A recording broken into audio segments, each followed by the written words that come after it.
Thank you so much. Shabbat Shalom. You know, prayer recently became very popular in our home. And I'll tell you why. I was praying fervently in our house. And I was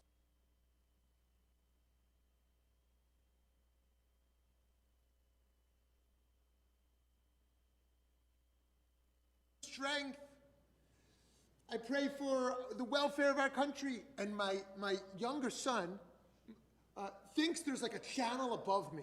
So he leans in next to me and he says, and for a Batmobile, right? So like every modern person, I did, whenever something interesting happens in your life, I posted the story on Facebook. A few days later, the largest box you could imagine shows up at our front door. And on the box, there's a note with the biggest Batmobile you could imagine, a note that says, God hears all prayers. So ever since then, my family loves to pray. They're praying all the time. I can't get the kids to stop praying. And if you come to Scottsdale, Arizona, you will see a little boy very happily riding his Batmobile down that sidewalk. And so actually, theology doesn't necessarily work like that. That's not my belief in how prayers work. Probably not yours as well. But we've lost something, that the Jews, many of the Jews think Judaism isn't spiritual anymore. It's not spiritual anymore. You may have heard of the phenomenon of Jew-boos, right? Of the Jews who turn to Buddhism. We need Eastern traditions to be spiritual, right? And in fact, 1/3 of American Buddhist teachers are Jews. Interesting enough. Reminds me of a joke. There's a woman who desperately wants to meet the guru. There's a guru she's desperate to meet. So she travels around the world to meet the guru, and she gets to the foot of the mountain, and they say, you have to climb this mountain to get to the guru up top. She climbs for weeks to get to the top. She gets to the top of the mountain, and there's the guru, up even higher. And the guru's assistant comes to her, and he says, you only get 3 words to ask the guru. Only 3 words. So prepare your words.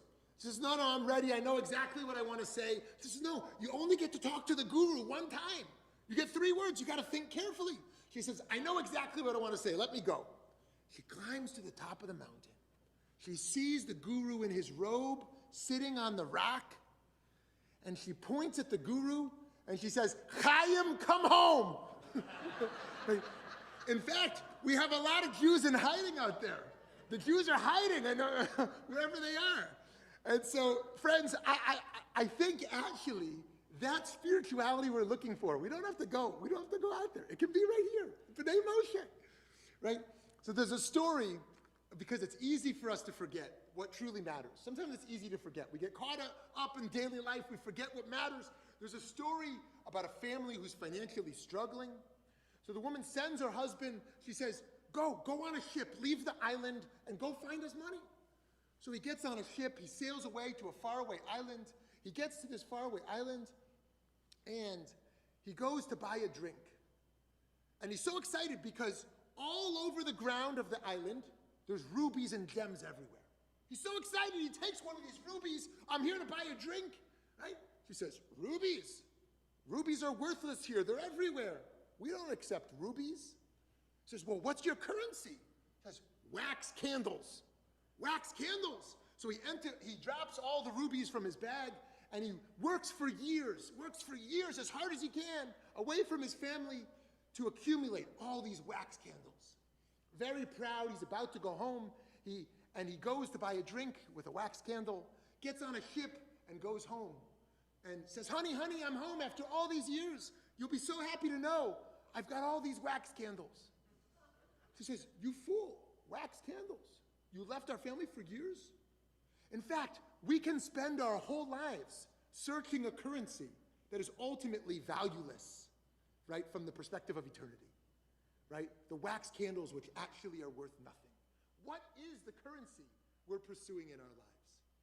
Now, given that I knew I was coming to B'nai Moshe and not B'nai Jacob or something like this, I thought we should say something about Moshe. Now, I don't know about you, but I grew up, I was forced to watch the movie The Ten Commandments like every 3 months. Maybe you forced your kid, maybe you were forced to do it, right? But when I picture Moshe, I picture the great Charlton Heston, right? The 5-term president of the NRA, right? Charlton Heston. I can't see Moshe without seeing Heston, right? So, but actually, I watched the movies enough times to see that when Moshe raises his arm at the sea, you see his Rolex watch popping out, right? In fact, back then they couldn't Photoshop it, they couldn't redo the scene because you got thousands of Israelites going through the sea. But if you watch it closely next time, you'll see that Rolex watch popping out, right? So I can't think of Moshe without thinking of Heston. So anyways, we see here, famously on your sheet, Exodus 3:2. We're not quite there yet in Parshas, but it's relevant to our conversation today. V'yera malach Adonai elav belabat eish mitoch hasneh. An angel of the Lord appears to him in a blazing fire out of a bush, right? One of the most famous stories in the Torah. V'yar v'hinei hasneh bo'er be'eish v'hasneh einenu ukal. He gazed, and there was a bush all aflame, but the bush was not consumed. Now, friends, if somebody asked me, what's the greatest threat in the world? I would say there's two. The first greatest threat is fundamentalism. What's a fundamentalist? Somebody who believes they have the total truth, and their job is to make sure the rest of the world knows their truth, right? There's all kinds of fundamentalists. There's Muslim fundamentalists, there's Christian fundamentalists, there's Jewish fundamentalists, there's atheist fundamentalists, or scientific fundamentalists. They basically think the world is fools, I got it right, and the world needs to know what I know. And I'll do whatever it takes for the world to know what I know. But the opposite threat is the radical relativist. The radical relativist says, there is no truth at all. There's nothing worth fighting for. Life is about happiness. Eat, drink, and be merry. Have a good time. We don't know anything. We don't have to fight for anything at all. In fact, the radical fundamentalist, the radical relativist, is even more dangerous than the radical fundamentalist, right? At least the fundamentalist has something to fight for. So the burning bush that is not consumed, who is the fundamentalist? They're so on fire, they burn everyone around them. Who is the radical relativist? There's no fire in them at all. Those are the two great threats, and each of us is pulled towards one or the other. It's worth thinking about which one we're more pulled towards. This model of prophecy says, how can you be on fire but not burn others? How can you be on fire but not burn out? That's a great challenge. A great challenge to fight for our truth, but also in a polarized society. How do we advocate for our truths without just burning everything down around us? Okay, so there's a verb here that is repeated. And the commentators think if a verb is repeated, there's nothing superfluous, and so there's a reason it's repeated. What is that verb? Very good. It says, V'yera, an angel appears to him, and then it says, V'yar, and he looked. Well, if it appears to him, what does he have to look for? It doesn't make any sense. So the Ramban, Nachmanides, not to be mistaken with the Rambam, Maimonides, who we'll look at in a moment, he picks up on exactly this point. And he says, from the beginning, the angel Michael appeared to him, as well as the manifest divine. But Moshe didn't see the presence because he hadn't prepared his heart for prophecy. And when he inclined his heart and turned to see, the appearance of the divine was revealed to him, and he called to it Elohim from amidst the bush. So why is it repeated according to Nachmanides? V'hu lo ra'ah hakavod ki lo hechin dato l'nevuah. Moshe didn't see it. Right? The burning bush is right in front of Moshe, and he can't even see it. The greatest prophet in the Jewish tradition has a burning bush right in front of his eyes, and he can't even notice it. He can't even see it. Why? Because he didn't spiritually prepare himself. So why does Nachmanides think there's evil in the world? What does he think the great moral problem is? People have not spiritually woken themselves up. People are walking through a rat race, half awake in the world. It's going to do what I do yesterday. I eat breakfast. I check my email. I check the news. Right? I go to just rat race. We're not even alive. We can't see what's right in front of us. Now, this is a very scary idea. Heschel's famous ideal of radical amazement. How many beautiful things do we miss every day? Right? A smile, kindness, A beautiful sunrise or sunset. How much beautiful stuff do we miss? But even more scary than the beautiful things we miss are how many tragic things right in front of our eyes that we miss. How many people on the verge of tears right in front of us. How many people who are really suffering, and we don't even see it because we're so consumed with whatever's in our own mind. If I say tikkun, what's the next word? That is the great tragedy of American Judaism. In fact, there's 4 levels of tikkun. Tikkun atzmi, repair of self. Tikkun bayit, the repair of our home. Tikkun kahal, the repair of our community. And then tikkun olam, repair of the world. It's like the old joke in Israel. How do you say tikkun olam in Hebrew? Right? Because actually, it's such the dominant idea of American Judaism. Israelis don't talk about tikkun olam, you know. But actually, the phrase comes from tikkun ha'elem, to repair the hiddenness. If you try to repair the world on the surface level, you might cause more harm. We have to get below the surface to what is not seen, the burning bush that is not seen, because we didn't wake ourselves up. If we want to repair the world, we don't just advocate for whatever's in the newspaper. We have to actually look below and see the invisible people. The invisible people. Who's the invisible people? You know, it was mentioned I live in Scottsdale, Arizona. The first thing people know about it, well, the first thing people think is that people play golf and they go there for retirement, right? But there's a lot more to it. But the other thing people think is it's very hot, right? So my first summer in Arizona, I was jogging outside in 115 degrees. And back then I didn't jog with a phone. And so I kick a curb and I break some bones in my foot. I'm laying on the side of the road for like an hour, waving, nobody will stop. I'm gonna die out here, I'm gonna die. I'm dehydrated, I'm on the side of the road, nobody will stop. Finally, a woman starts riding by on her bike. I'm like, Mashiach, I never knew what she was gonna look like. Here she is. She rides up. I say, please, you gotta help me. I'm gonna die out here. You gotta call my wife. She looks at me. She looks at her watch. She says, I'm so sorry, I'm late for church. Rides away. And I said, actually, sometimes religion is precisely what can get in the way of us seeing another person. Religion itself. And in my head, I'm starting to write a sermon on the side of the road, right? Because I'm thinking of the story of the Alter Rebbe. The Alter Rebbe is learning Talmud with his grandson, and the baby is crying upstairs. And the Rebbe closes his Talmud, he goes and comforts the baby, and then he comes and scolds his grandson. He said, if the cry of another does not cause you to pause your learning of Torah is null and void, it's worthless. Right? Think about that. Right? That if we don't hear the cry of another, what are we actually learning? And so, you know, I said something that might sound critical of a Christian, so let me tell a positive Christian story as well. Right? Did anyone read the book, the New York Times bestseller, Lest Innocent Blood Be Shed? Okay, it came out a few years ago, and I'm going to spoil the story, so cover your ears if you plan to read it tomorrow. But it sounds like nobody is. So it's about the village of Le Chambon. Le Chambon, a Protestant village in France. Maybe you're aware of the story of Le Chambon.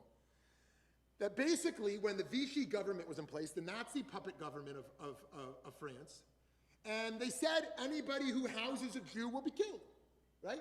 That next Shabbos, so to speak, in the church, that next Sunday morning, the pastor of Le Chambon, the chief pastor of the village, stood up on the bima and made a declaration that their city would be an Ir HaMiklat, right? A city of refuge. That let any Jew come to our village, this will be a safe place for them. Now, putting everything at risk. Now, rabbis can declare all kinds of things. We don't often have to fully risk our lives to back those ideals, right? But not much longer after that, the family got a knock on the door. And Pastor Tragme invited his wife to answer the door. Madame Tragme opened the door. And who did she see on this cold, rainy night? A very large Jewish family. Standing there cold in the wet. And she looked at her husband. And she looked at her kids. And then she looked at the family and said, "You must be so cold. You must be so tired. Please come in." Knowing she was putting her whole family's life at risk. And that village, that community, saved thousands of Jews. Thousands of Jews, the righteous Gentiles. And when they were asked after the war, how did he do that? Most people won't even sacrifice their financial comfort for saving life. You put everything at risk. They didn't quote Kant or Nietzsche or some of the other, great, modern philosophers. They quoted scripture. You shall love your fellow as yourself. We love our fellow human being. Their ability to live by that truth. I think of Rabbi Yisrael Salanter in the famous story when he was asked to certify a matzah factory that it was kosher for Pesach. And he inspected the factory, and after he inspected it, the owner said, okay, so now the whole city's waiting for matzah. Do you give us your hashgacha? You say it's kosher matzah? He says, absolutely not. I said, what? You found chametz? What did you find here? He said, do you see those women who have been working here for hours? They haven't had a break. They're practically bloody on their fingertips. This is not kosher matzah, right? When we look beyond the ritual to the deeper ethical dimension of what is underlying the whole tradition of what we're doing, of what it's pushing us ultimately towards. It is seeing that deeper level beyond the surface. Do we have any Garth Brooks fans here? Any Garth Brooks fans? Oh, we got one right here. All right, only one, only the rabbi. Okay, I know I'm in Michigan, I'm not down south where we live, but it's nice to see a Garth Brooks fan. And so I confess I'm not a Garth Brooks fan, but I did happen to watch this one viral concert. And what happens, Garth Brooks is playing his concert, and he sees a woman in the front row. And the woman is holding up a sign that says, chemo this morning, Garth tonight. Right? Chemotherapy this morning, Garth tonight. And Garth did what no professional musician would do. He stopped his concert, he jumped off the stage, and he hugged this woman. And I was so moved by that. Firstly, because my mother was battling cancer for 9 years until she passed away a year ago. And I think about her chemo, and I think about her struggle, and what it takes, and I'm sure many of you know intimately, what it takes to go through that. And I love how Garth saw her.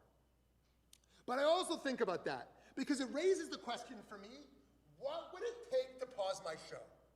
What would it take to pause my show? Who would have to jump out right in front of me with a sign that I would actually live differently? Is it even possible? Is there any email or phone call I could get that I would actually live differently if somebody jumped out? Could I stop my show, right? What would I have to see to be able to do that? There's a story in Jerusalem just recently of a 9-year-old girl who walked into a jewelry shop in Yerushalayim. And she walks in, and there's an 85-year-old gentleman who owns the shop. He welcomes her in, said, how can I help you? She said, I'd like to buy your nicest necklace, the nicest one. She points behind the counter, points to the nicest one.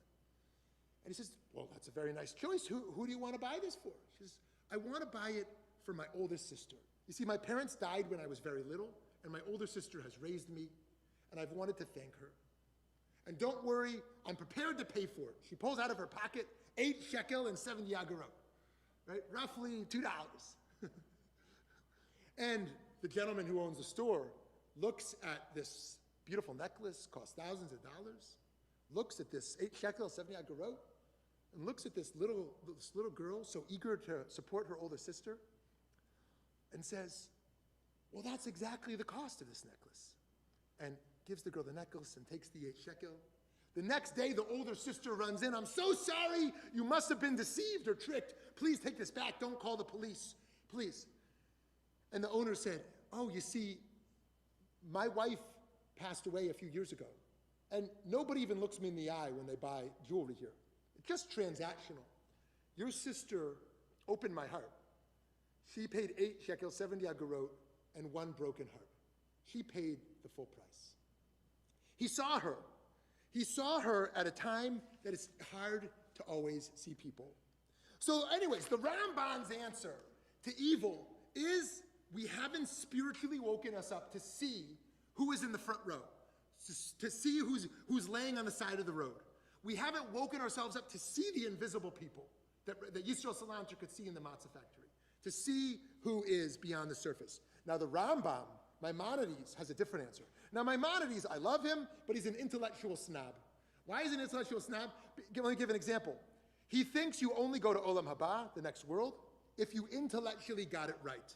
If you're a nice, pious Jew, but you don't really think deeply about truth and theology, it's not for you. You have to attach yourself to the highest truth. You didn't make it if you were just a nice person, right? You have to be a philosopher. You have to really get it to make it, ultimately, right? So I love him, but he thinks the problem of evil is intellectual. What does he say here? Third source.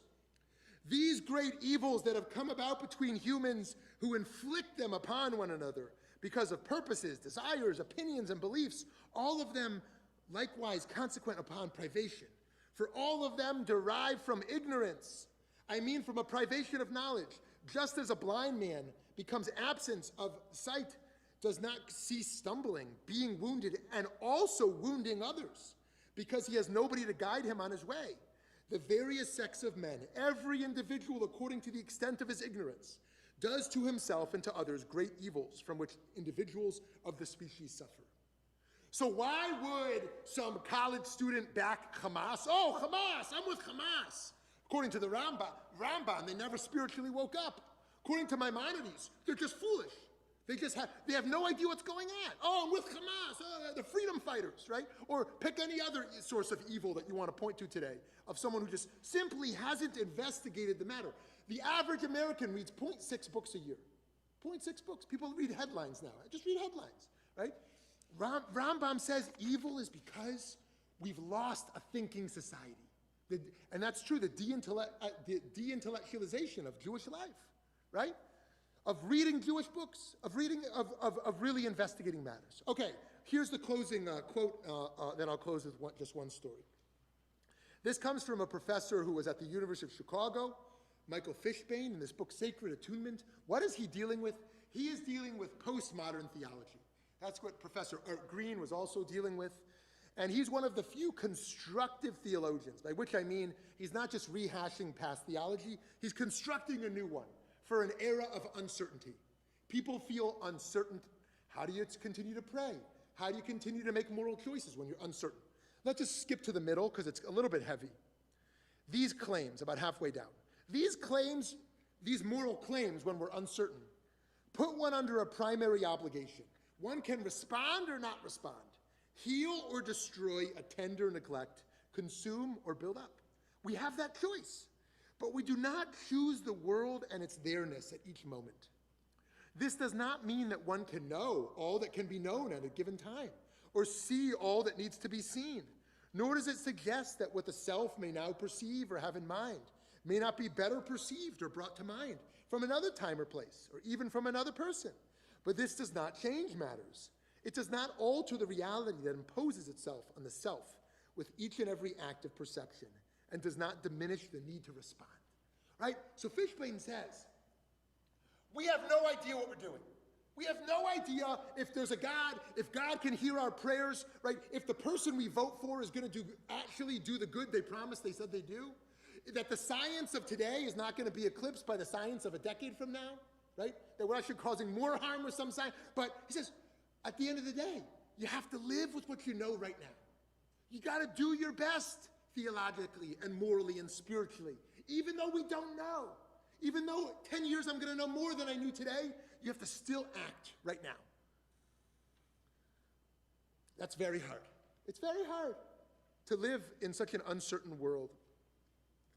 You know, I think of a story Primo Levi would tell, that the hardest time in Auschwitz, he said, was the time after the Nazis left, before the Soviets arrived.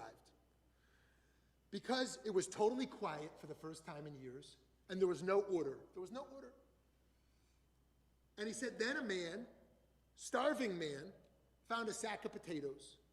And what any starving man would do is hide themselves away and eat the potatoes. But that's not what he did. He ran out, passing the potatoes out to everyone he could find, crying that this was the first time he felt like a human being in years. That what makes us human is the capacity to give, right? When we're stripped of the ability to give, even in times of uncertainty, that is dehumanizing. So friends, there's a story I want to close with, and I want to close with a story because we have a fellow congregant, a friend who's here, whose son is struggling with kidney failure. And kidney donation is something very close to my heart, no pun intended. Very close to my heart, an issue that, that keeps me up at night, knowing that just as we have enough food in the world to feed every hungry person, it's just about distribution. We easily have enough kidneys in the world. It's just about distribution. And so I encourage you to encourage as well your family and friends to potentially get tested. And I will make the offer as a past kidney donor and as my wife donating 2 months ago, that if anyone is considering it, we will take any phone call at any time of the day or night. When I say any time of the night, I mean no time past 9 o'clock. But any time of the day or night, we'll take your phone call to discuss this. And I want to close with this story in his merit for healing and to find his donor. There was a Holocaust survivor whose son had kidney failure, renal failure. And he was living in Yerushalayim, and they waited for years for a match, but couldn't find the match. Finally, they get a call from Montreal that there's a young man and his father, and the young man is a match, and he is prepared to donate. Immediately, they get on a plane and they fly to Canada, and they go to the hospital, they meet with the family, and then the doctor comes in, and he says to the survivor and to his son, they said, "I'm so sorry, but the father decided that his son will not donate to your son." The survivor says, "What do you mean? He's a match. The boy was just here. The boy's willing to do it. Why did the father say no?" He said, "I'm sorry," he said that was it. Well, the father wasn't going to give up at that. And so he found the address of the family, and he went to their home. And he knocks on the door.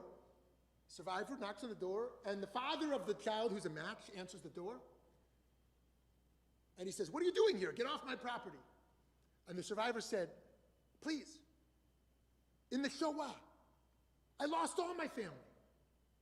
I lost my wife, my parents, my siblings, my kids. This boy is all I have left." He said, "It's my final decision. Get off my property." Survivor stuck his foot in the door. He said, I beg you, I'll do anything for you. All I have in my life is this boy. I'll do anything for you to save him." The man in the door says, "You really don't recognize me?"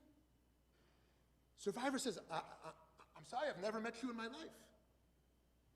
The father says, "We were together in Auschwitz, and they ordered you to kill my son. And you did it. So I would never help your son. Get off my property." And the survivor is taken back and takes a deep breath and says, "Actually, I never killed your son. I hid him away and raised him as my own. That boy who needs a kidney is in fact your son. And he's a match with your son because they're brothers." Friends, sometimes we see no pathway towards the healing. We see no pathway out of despair. But if we keep fighting for those we love in a world of uncertainty, with the hope and faith of what's possible, we can bring healing far more than anything we can imagine. May we all be blessed with that strength to keep advocating for the truths we hold so dear and for the people we cherish most. Shabbat Shalom.